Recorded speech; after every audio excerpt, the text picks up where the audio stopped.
And ఒక్కసారి కనుక జైల్లోకి వెళ్ళిన తర్వాత బెయిల్ వచ్చేస్తుంది అని చాలామంది అంటున్నారు. బెయిల్ వస్తుంది అని చెప్పి కూడా అంటూ ఉన్నారు. దానివల్ల ఇంకెక్కువ థ్రెట్ పెరుగుతుంది కుటుంబ సభ్యుల దగ్గర నుంచి కూడా. అలా ఎలాగా ఈరోజు అమ్మాయి చనిపోయింది, అమ్మాయి లైఫ్ స్పాయిల్ అయిపోయింది, వాడు ఎలా మళ్ళీ బెయిల్ తీసుకొని బయటకు వస్తాడు అని చెప్పి. సో బెయిల్ ఎప్పుడైనా సరే గౌతమి గ్రౌండ్స్ మీదే ఇస్తారు.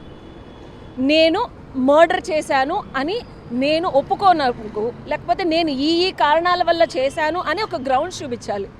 సో అబ్బాయి ఏం చూపించడానికి ట్రై చేస్తున్నాడు, నాకు మైండ్ సరిగ్గా లేదు, నేను తినలేకపోతున్నాను, నాకు యూట్యూబ్ వీడియోస్ ప్రతిదీ ఫ్యామిలీవి జరిగేవన్నీ కూడా యూట్యూబ్లో పెడుతుంది అని కూడా చెప్పడం జరుగుతుంది.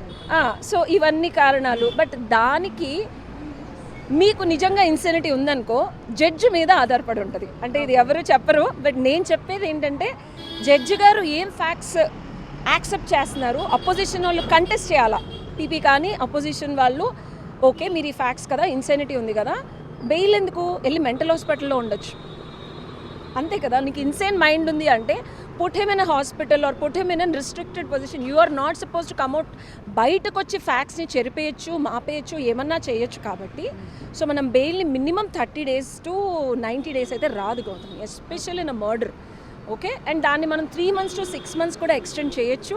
ఫ్యాక్ట్స్ చాలా స్ట్రాంగ్గా ఉన్నాయి కాబట్టి fast forward of the trial చేసి ఇతనికి మినిమం 7 years to లైఫ్ అంటే ఫైనల్గా అంటే చివరి వరకు కూడా యావజ్జీవ కారాగార శిక్ష అంటారు. కంప్లీట్గా జైల్లో ఉండే 100% పాసిబిలిటీస్ ఉన్నాయి.